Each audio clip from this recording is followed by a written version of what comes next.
dua hal. Pertama, sebenarnya tidak ada gunanya bagi society atau bagi masyarakat Indonesia undang-undang seperti ini. Yang kedua, justru sebaliknya, undang-undang ini makin menegaskan bahwa Pancasila adalah milik penguasa. Assalamualaikum warahmatullahi wabarakatuh, Sobat RH sekalian. Jumpa lagi di channel yang keren ini, Keren Cadas. Nah, kali ini saya ingin jalur. Masih ingat apa itu jalur? Jalan lurus.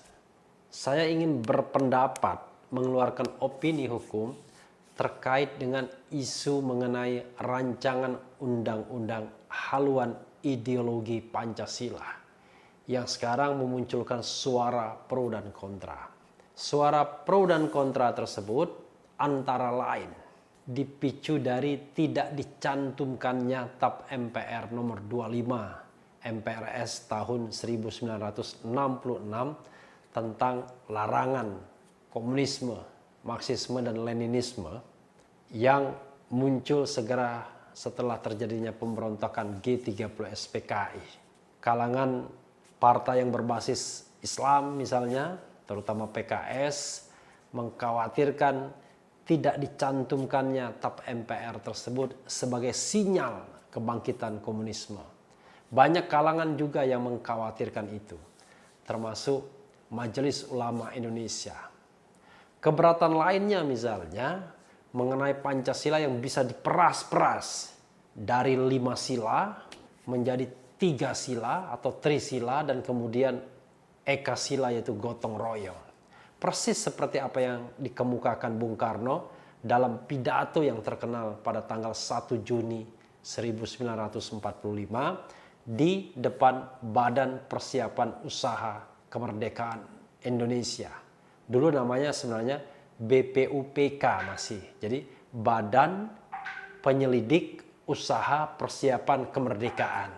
Tapi belakangan dikenal dengan BPUPKI. Nah, dua hal ini yang kemudian menjadi debat hangat di masyarakat. Belakangan PDIP yang kita tahu pasti frontliner ya mengenai trisila, ekasila tersebut sudah mau mundur dari posisi mencantumkan trisila dan ekasila tersebut. Karena sebagai pelopor, sebagai frontliner dalam pengajuan rancangan undang-undang haluan ideologi Pancasila ini, tentunya fraksi Partai Demokrasi Indonesia Perjuangan berkepentingan RUU ini terus dibahas. Wajar ya, karena kalau kita lihat dari sisi politik ya, political advantage, tentu undang-undang ini sangat menguntungkan partai-partai yang memang berbasis nasionalisme atau berbasis massa nasionalisme. Walaupun tentu saja Pancasila adalah dasar hidup kita bersama. Tetapi ada alasan-alasan historis yang kemudian jauh lebih mendekatkan Pancasila kepada partai seperti PDIP karena akan merujuk pada kesejahteraan Pancasila dengan satu sosok yang kuat yaitu Presiden Soekarno. Namun di sisi lain kelompok Islam selalu bicara mengenai bahaya laten komunisme, Marxisme dan Leninisme. Dan unfortunately ternyata TAP MPR yang masih eksis tersebut tidak dicantumkan dalam dasar mengingat. Sementara TAP-TAP MPR lainnya dicantumkan. Nah, inilah yang menjadi keberatan. Apalagi kelompok Islam misalnya dari kalangan Muhammadiyah mengkhawatirkan perasan Pancasila menjadi trisila, ekasila justru mengaburkan nilai hakiki dari Pancasila yang merupakan sila pertama yaitu ketuhanan yang Maha Esa. Itulah sebabnya mereka kemudian menganggap bahwa RUU HIP ini sangat riskan bagi bangkitnya kembali komunisme, Marxisme dan Leninisme. Pertanyaannya adalah apakah kalau seandainya RUU ini memasukkan TAP MPRS tersebut sebagai dasar mengingat, apakah kemudian lantas mereka akan menerima? Ternyata suara yang berkembang di masyarakat, sebagian, bahkan saya katakan sebagian besar, tetap menolak undang-undang atau RUU HIP ini. Nah, bagaimana pendapat saya di jalur lurus ini? Saya upayakan memberikan opini yang sesuai dengan disiplin ilmu yang saya pahami, yaitu hukum tata negara. Pertama, saya termasuk orang yang juga menolak adanya RUU HIP ini, atau nanti akan menjadi undang-undang haluan ideologi Pancasila. Banyak alasan kenapa saya menolak. Alasan saya tidak semata-mata misalnya tidak mencantumkan TAP MPRS 25 atau memeras Pancasila menjadi Trisila dan kemudian menjadi Ekasila. Tidak hanya sekadar itu, tetapi saya menganggap bahwa dua hal. Pertama, sebenarnya tidak ada gunanya bagi society atau bagi masyarakat Indonesia undang-undang seperti ini. Yang kedua, justru sebaliknya, undang-undang ini makin menegaskan bahwa Pancasila adalah milik penguasa, milik negara. Memang negara tidak sama persis dengan pemerintah atau penguasa. Karena kalau kita bicara negara dalam arti yang luas, di situ ada unsur society-nya juga, masyarakat, ada unsur wilayahnya. Tapi dalam pembicaraan ini saya ingin mengatakan pemerintah saja. Jadi undang-undang ini sangat menguntungkan pemerintah. Apalagi saya baca pasalnya misalnya bahwa presiden memegang kekuasaan haluan ideologi Pancasila. Berarti presiden itu adalah yang paling Pancasilais. Jadi presiden itulah yang kemudian bisa menentukan mana Pancasilais dan mana tidak. Nah, ini berbahaya. Jadi dari awal ada dua sikap saya yang saya pernah sampaikan di forum Indonesia Lawyers Club misalnya. Waktu itu kalau tidak salah tahun 2018. Bertepatan pada tanggal 5 Juni. Dan saya menjadi pembicara terakhir dan itu sudah 6 Juni. Kenapa saya ingat? Karena 6 Juni itu kelahiran Bung Karno. Jadi 6 Juni atau 5 Juni Indonesia Lawyers Club-nya 5 Juni 2018. Jadi waktu itu pro dan kontra mengenai pembentukan BPIP, yaitu Badan Pembina Ideologi Pancasila. Saya dari awal termasuk orang yang menolak pembentukan BPIP. Kenapa begitu? Karena saya katakan, kalau Pancasila itu dibajak oleh negara, oleh penguasa, captured by the state, maka kemudian dia menjadi alat gebuk, dia menjadi alat pembeda, dia menjadi alat memukul, bukan alat untuk merangkul. Dan ketika kita bicara tentang Pancasila, maka akan kental sekali. Yang muncul adalah untuk membedakan kelompok-kelompok dalam persaingan politik. Dan kita tahu bahwa pembedaan atau pembelahan itu sudah mulai terjadi ketika Pilkada DKI 2017 dan sebelumnya Pilpres 2014 dan kemudian terakhir Pilpres 2019. Jadi ada kelompok yang mengklaim sebagai Pancasilais, sementara kelompok lainnya dianggap tidak Pancasilais. Kelompok satu dianggap NKRI, kelompok yang lain tidak NKRI. Kelompok yang satu bisa bertoleransi, kelompok yang lain anti toleransi. Kelompok yang satu berbineka, kelompok yang satu tidak mau berbineka. Nah, ini berbahaya, Sobat RH sekalian. Padahal ini adalah sebuah persaingan politik yang harusnya diselesaikan dengan undang-undang pemilu yang jauh lebih baik. Misalnya, dan saya selalu mengatakan, untuk menghilangkan seperti ini, hapuskan presidensial threshold. Sehingga kita tidak menjadi politik yang beku. Hanya dua kelompok saja. Satu kadang-kadang dibilang cebong, satu dibilang kampret. Satu dibilang penghuni kolam, satu dibilang kadal gurun misalnya. Satu mengklaim sebagai pemilik asli Pancasila, satu dianggap pro khilafah dan lain sebagainya. Sehingga perdebatan itu menjadi tidak produktif. Karena itulah menurut saya, Pancasila tidak boleh diklaim oleh kelompok manapun, termasuk juga oleh penguasa atau pemerintah yang sedang berkuasa. Jangan lupa bahwa penguasa atau pemerintah itu bisa berubah, bisa berganti. Yang insya Allah ada terus-menerus itu sampai kiamat dunia ini adalah negara, yaitu negara Republik Indonesia atau negara Indonesia. Tapi pemerintah bisa berganti. Kemarin pemerintah Soeharto digantikan pemerintah Gus Dur, Gus Dur digantikan Megawati, Megawati digantikan SBY, SBY digantikan Jokowi, Jokowi 2024 kita tidak tahu digantikan oleh siapa. Dan masing-masing pemerintah ini memiliki corak atau model kepemimpinan masing-masing.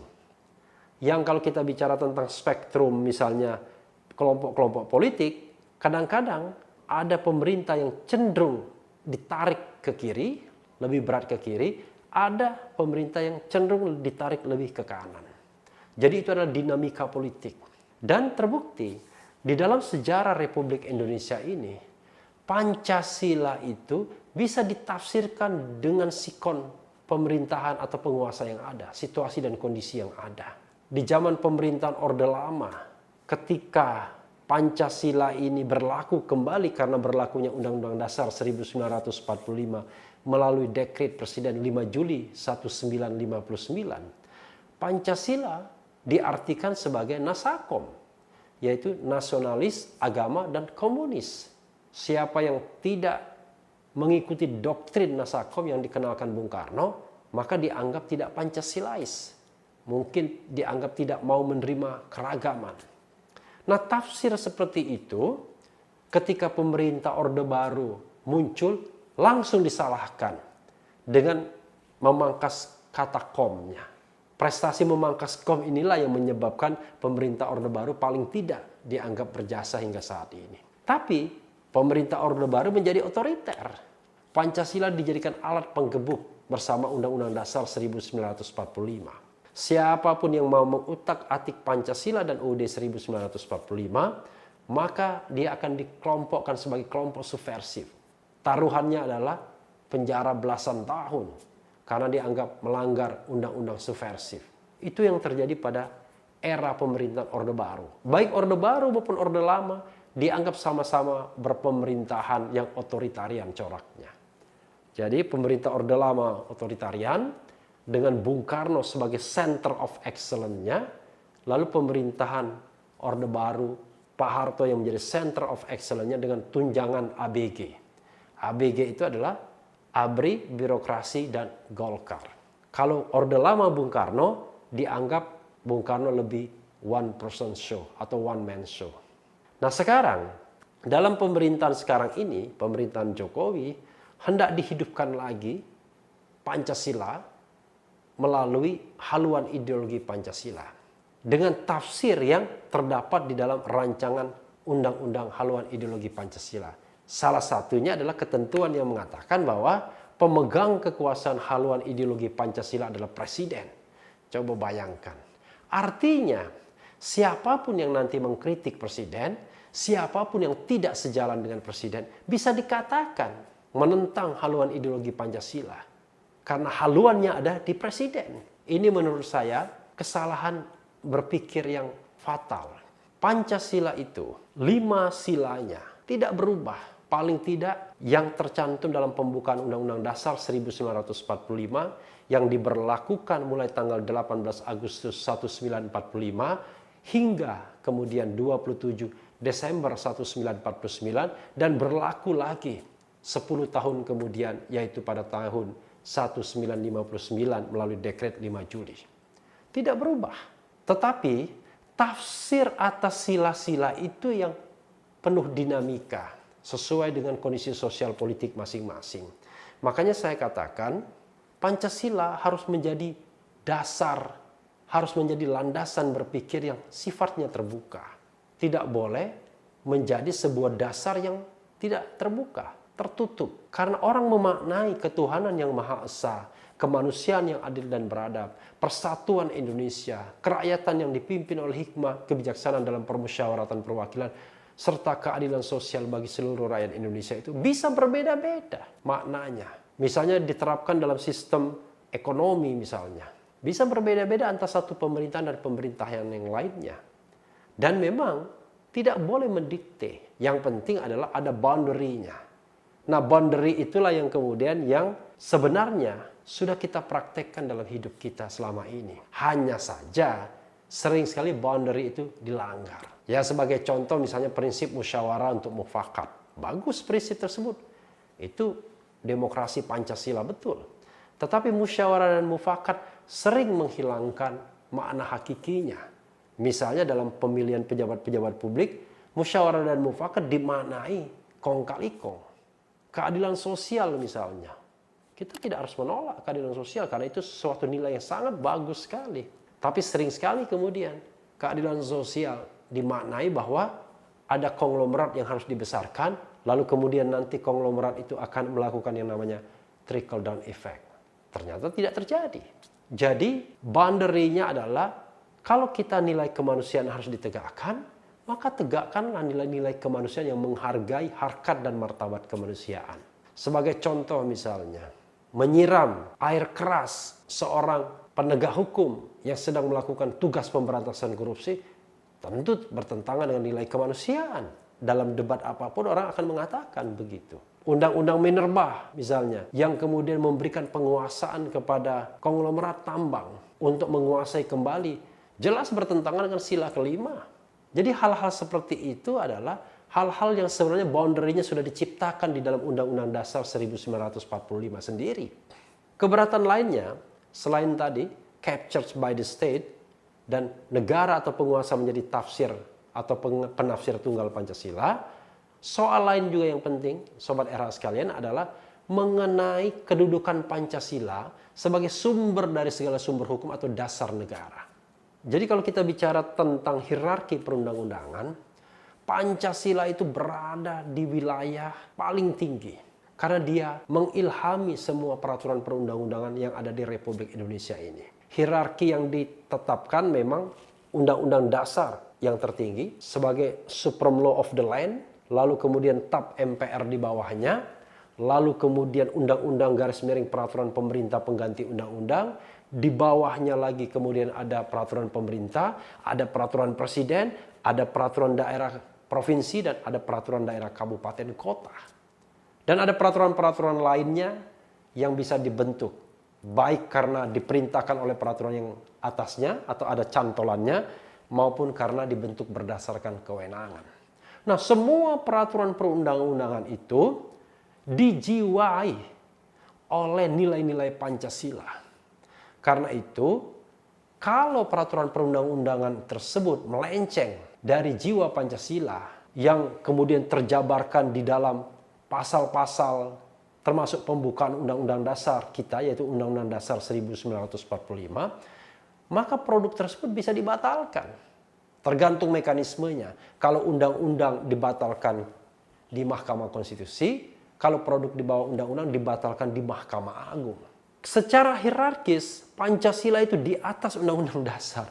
Nah, sekarang mau dibuat haluan ideologi dalam bentuk undang-undang yang akan menempatkan penjabaran lanjut dari Pancasila tersebut sebagai haluan ideologi, itu berada di bawah levelnya. Paling tidak berada di bawah Undang-Undang Dasar dan di bawah TAP MPR. Makanya saya mengatakan, tidak masuk akal ide yang ingin membuat haluan ideologi Pancasila. Pancasila yang sudah menjadi dasar negara, sumber dari segala sumber hukum, malah mau didegradasikan. Jadi Pancasila itu menempati tempat yang tertinggi.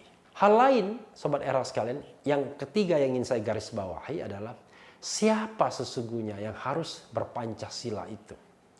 Ada kesan haluan ideologi Pancasila ini adalah diilhami karena kondisi masyarakat yang seolah-olah hidupnya sudah mulai tidak Pancasilais. Berapa kelompok masyarakat dianggap sudah misalnya tidak toleran lagi, sudah tidak pro NKRI lagi. Karena itu perlu ada Pancasila untuk memberikan guidance kepada mereka. Saya katakan filosofi dasar Pancasila tidak seperti itu. Kalau kita baca debat the founding parents kita, karena ada juga mothernya, tidak hanya fathers, kita akan tahu bahwa yang dicari itu adalah dasar bagi negara. Memang negara itu ada unsurnya penguasa, ada unsurnya rakyat, ada unsurnya wilayah. Paling tidak tiga hal tersebut satu kesatuan sebagai negara. Tapi jangan lupa, ketika Pancasila diterima dalam pembukaan Undang-Undang Dasar 1945, jelas di situ dikatakan untuk membentuk suatu pemerintah negara Indonesia yang melindungi segenap bangsa dan seluruh tumpah darah Indonesia, dan untuk memajukan kesejahteraan umum, mencerdaskan kehidupan bangsa, dan ikut serta melaksanakan ketertiban dunia. Maka disusunlah kemerdekaan kebangsaan Indonesia itu dalam suatu undang-undang dasar yang terbentuk dalam suatu susunan negara Republik Indonesia yang berkedaulatan rakyat dengan berdasarkan kepada ketuhanan yang Maha Esa hingga kemudian keadilan sosial bagi seluruh rakyat Indonesia. Artinya, Sobat RH sekalian, yang dituju terlebih dahulu agar kemudian memiliki dasar Pancasila adalah negara, adalah pemerintah. Kenapa begitu?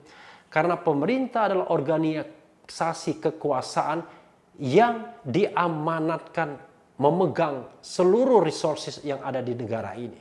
Baik itu state apparatus misalnya, TNI, Polri, BIN, birokrasi dan lain sebagainya, maupun financial resources, yaitu keuangan negara. Semua aset negara ini dikuasai oleh penguasa atau pemerintah. Jadi jangan heran kalau kita mengkritik penguasa atau pemerintah, karena dia memegang kekuasaan semuanya yang akan menentukan nasib 270 juta rakyat Indonesia. Jadi kalau orang kemudian kita mengkritik penguasa lalu kemudian dikritik balik, tidak imbang sekali. Karena kita mengkritik the giant yang menguasai semuanya di tangannya. Tiba-tiba kita yang tidak menguasai apa-apa dibalas dengan kritikan.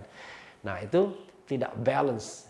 Jadi filosofinya adalah penguasa dulu yang diinginkan oleh Undang-Undang Dasar kita untuk berpancasila, agar salah satunya dia tidak melenceng menggunakan kekuasaannya. Tidak melenceng dalam using the power. Karena kenapa? Ya karena seperti yang sering dikutip dikatakan oleh Lord Acton, power tends to corrupt, absolute power corrupt absolutely. Jadi karena itulah kemudian kekuasaan tersebut harus punya landasan, harus punya dasar. Nah, dasarnya adalah ketuhanan yang Maha Esa. Agar para penguasa yang berkuasa selalu ingat bahwa kekuasaan tersebut harus dipertanggungjawabkan tidak hanya di dunia tapi juga di akhirat. Yang kedua, kemanusiaan. Agar penguasa tahu dan jelas bahwa nilai-nilai kemanusiaan tidak boleh misalnya membiarkan seorang Novel Baswedan kehilangan matanya tanpa sebuah proses pengadilan yang jelas. Nilai persatuan, agar penguasa tidak malah menjadi sponsor untuk memecah belah masyarakat. Misalnya menyewa buzzer untuk menyerang orang yang mengkritik pemerintah. Itu justru memecah belah. Dalam pidato saya misalnya di Universitas Flores, saya katakan negara tidak boleh mengadu domba sesama warga masyarakat atau kelompok masyarakat. Negara dalam hal ini penguasa tidak boleh kemudian membiayai satu kelompok masyarakat atau menggunakan satu kelompok masyarakat untuk menggebuk kelompok masyarakat lainnya yang kebetulan tidak sejalan. Penguasa, pemerintah harus menjadi bapak, harus menjadi pengayom bagi seluruh rakyat Indonesia. Harus menjadi pelindung, karena itulah tujuan bernegara kita. Jadi itulah yang harus dipegang. Penguasa, pemerintah, wakil rakyat juga harus memegang yang namanya demokrasi. Sila keempat, kerakyatan yang dipimpin oleh hikmah, kebijaksanaan dalam permusyawaratan perwakilan. Atau kadang-kadang kita mengatakan demokrasi musyawarah mufakat. Jadi demokrasi yang dilandasi oleh nilai-nilai. Ada nilai ketuhanannya, nilai kemanusiaannya, nilai persatuannya. Dan terakhir, harus ingat, penguasa harus menggunakan semua kekuasaan, semua resources untuk keadilan sosial bagi seluruh rakyat Indonesia. Jadi, Sobat RH sekalian, bukan masyarakat yang kemudian dikejar-kejar harus berpancasila. Kewajiban masyarakat cukup satu saja. Apa itu? Menurut saya, yaitu taat hukum. Jadi warga negara tidak boleh melanggar hukum. Yaitu hukum yang sudah dibuat oleh penguasa atau pemerintah yang sah. Jadi, kalau negara atau penguasa tersebut mempraktekkan, menjalankan kekuasaannya berdasarkan Pancasila dan tidak menjadikan Pancasila dasar negara ini sebagai ideologi untuk menggebuk orang yang tidak setuju, maka negara kita bisa kita harapkan sebagai negara baldatun thayyibatun warabun ghafur. Dan pemerintah itu memiliki tafsir berbeda-beda terhadap pelaksanaan 5 sila Pancasila tersebut sesuai dengan situasi dan kondisi, tetapi tetap dengan boundary. Dan menjadikan rancangan undang-undang HIP ini sebagai undang-undang, menurut saya hanya akan memberikan legitimasi kepada penguasa untuk mengklaim bahwa dirinya Pancasilais dan orang lain yang tidak sejalan dengan penguasa atau pemerintah sebagai orang yang anti Pancasila. Bahkan anti-anti lainnya, sehingga yang terjadi adalah negara menebar ketakutan seperti yang terjadi pada hari ini. Orang-orang yang kritis dengan pemerintahan misalnya, seperti sedang diintip agar mereka terpleset, agar mereka mengucapkan kata-kata yang bisa dinilai sebagai menyebarkan berita bohong, menebarkan kebencian, menebarkan permusuhan, sehingga sah dan legitimit untuk diproses hukum, untuk dipenjarakan.